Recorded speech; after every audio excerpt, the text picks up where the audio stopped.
Start with that. You've had a number of guys that have played different positions, corner, safety, safety to star, so on. Is that more out of necessity that those guys need to be ready to play somewhere else, or are you really looking at where guys fit best for the future? It's a great question. I think it's both things. We, from the get-go, most of the places I've been at, especially in the latter career here, it gives you an opportunity, obviously, to train guys. You want to have guys that are athletic enough to play all the positions on the back end, because you don't want to have any weaknesses. You don't want to be a guy that, hey, look, he can only play the strong safety. He can't cover that well. So we've recruited that way. We wanted guys that can play all. And when I say all of them, both corner positions, obviously the star, dime, and both safety positions, So we've been doing that since we've been here. So there's been a handful of guys, 5 to 7 guys that we feel comfortable in moving around, training them. So since spring ball, we've done that. So it allows us that when somebody does go down, it's not the guy that was backing them up. It's really the next best player, the next guy that's the most prepared to get the opportunity. And that's happened to us now in the last couple of weeks. Instant Patrick. Coach Kamal hadn't made his debut for you guys. What led to his playing time opportunity, and how do you assess how he did? It's just been working, preparing. Kamal's no different than Brandon Turnage.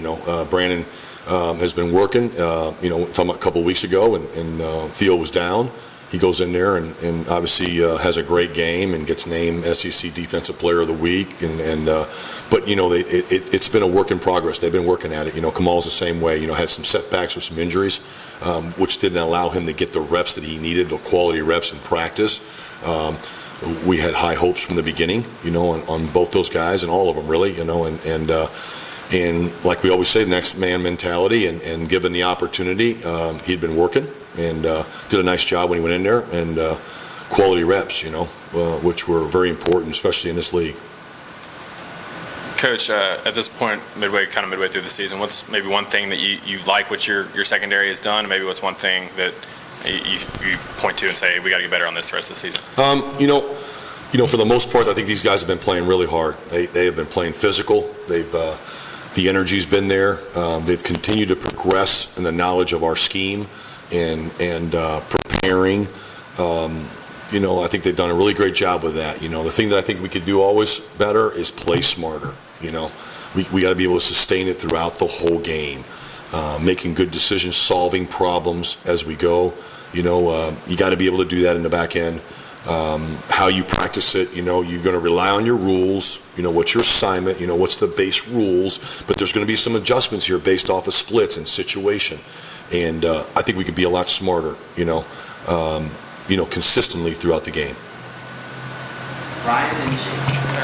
Obviously, Matt Corral made some plays with his legs, but you guys did a pretty good job balling him up in the passing game. Just what did you guys do well there in pass coverage to kind of limit that? I'm sorry, say that again, what you were saying. Sorry, Matt Corral had some good plays in the running game, but just you guys seemed to limit him a little bit more in the passing game. What did you guys do well to kind of cause some problems for him in the passing game? I just think we played really hard. I think as a unit we played really hard. I think we were physical, which we knew that he was a talented individual. He was going to make plays on his, off schedule, so to speak, with his feet, and which he did.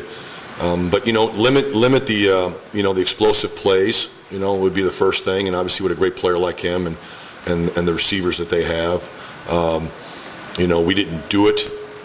Quite throughout the whole entire game. Obviously they made some plays, and they're going to make plays. I said earlier to the question asked just about a few seconds ago. Is we just got to play smarter. A guy like that who's a really good player, and we're going to be facing Bryce Young again, another great player at quarterback. Anytime the guy that's got the ball in his hand on every snap is really good, like these guys. That's you got to be on top of your game. From a standpoint of understanding the situation. And then obviously making good decisions, based off our scheme. And then also just what's the next step for Brandon Turnage? Obviously showed some good things. What does he need to do now to more here's the thing, it's he's continuing to grow and learn in our system and get better each day. He's got a great attitude. he understands that the guy he just replaced in one of the games has been playing the best in the back end, in Theo. And but we can also move him around. Again, he's been trained at corner. So he'll play some there. He'll play some at star. He'll play some at dime. Is to continue to play him. And he's earned that. So. Willie, you mentioned Turnage, and I wanted to ask you about his performance. A lot was said about Theo Jackson helping him, watching tape with him and working him through all this. And I wonder how much of that is just a compliment to Theo Jackson or a compliment to the culture that's here, or both? I think it's both. It starts obviously with Coach Hype and what he's brought here, and as a staff, and we've been saying it from day one. Is holding ourselves accountable, but also at the same time too taking ownership of each other. Take your own, take what you're supposed to be. Knowing. Let me replay. Be accountable for everything you do. That includes myself and them, and they've done that since we've been here. Theo is obviously a great leader, someone who has a tremendous amount of experience since he's been here. He's been the most consistent player since day one, since we've gotten here. Obviously, I've known him prior to him, my last time that I was here, so I had some kind of inside information on him as far as what kind of player he was, what kind of person he was. I'm not surprised. I mean, within it, we tell the guys that, if you're not in, you should be coaching. That's how we do it every day in the reps and in the practice field. If you're on a second group, you're watching what the first group is doing, and then make sure that everybody knows what they're supposed to be doing. And Theo knew he wasn't going to play. Obviously he took it upon himself, just like he does every day in practice. Even when he's playing, he's coaching, and obviously that's the kind of culture that we want. And I can see a lot of it because it's just spreading. It's spreading among the group in a defensive back group, but you can see it on the team too. And the communication is a lot better than it was day one, as it should be. And but I think everybody's pulling for each other. They're playing for each other. That's really what you want. And it was great to see that because like I said, Brandon embraced it. And he's doing the reverse order too. If he's not in there, he's doing the same thing too. Wes. Well, a lot of times when we're trying to kind of gauge how a corner's playing, it's easy to see if a guy's gotten beat in man coverage, or it's easy to see if he's intercepted a pass. Overall, how would you say Alante and Warren Burrell are playing? How are they executing? How are they doing their jobs out there? Yeah, that's a great question too. Again, everybody can see when someone makes a mistake, especially when you're dealing with space. And they've been playing well. They've been playing solid. Have they played perfect? No. Have they made mistakes? Absolutely. But and you keep on, you correct them and you move forward. And they've made a lot of good plays too. Plays that you don't see, whether that's leveraging the football and someone else is making a play. The sack that we got for the safety, that was the perimeter. That was guys back there in good coverage. There was really good eye discipline on the play, and Corral didn't see it, so he knew it wasn't there. He tries to pull back up, tries to make another play, and the ball's out, you know what I mean? Or obviously we got a safety at that time because it was called a penalty. So there's a lot of things that you don't see that don't, because it's not a stat. So we can be better, as a group. And we say it all the time as coaches, you're not going to play a perfect game. If you had to do the game all over again, obviously the result would be different. If you said, we all like that next play, let's repeat that play. You're always good on the second time around. You got to do it the first time, so you got to prepare and just show more consistency, from the whole group. And but they've had some great plays too. Last two questions, Vince and Wes. Two quick things. It seems like Bryce Young, when he scrambles, he looks to try to keep the play alive and throw versus a Corral who wants to run. When you look at him on tape, is that what you see? Yeah, that's accurate. But he's also good with his feet. He makes really good decisions, just like Matt. But he knows he's got great players around him. He knows what to do with the ball. Obviously, is. And I'm not going to say that he's looking to run every single time he's, that it's not there, but he does a good job of throwing the ball away and doesn't take a sack, and he makes good decisions to run with it when he has to get the first down or keep the chains moving. And then what else stands out about Alabama's offense? They're just consistent, efficient.